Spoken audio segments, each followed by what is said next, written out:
Hi everybody, I hope you are doing well. Today we'll talk about how to fix or how to solve the problem of threads you click on settings. Threads kicking you out. You click on apps. On above you will search about threads and you click. Here we click on first stop and you click OK. Then you will enter to the window of storage. Here we click on clear cache.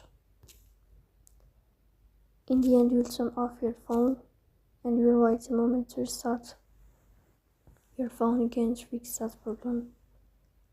So that's all. Don't forget to support us by like and subscribe.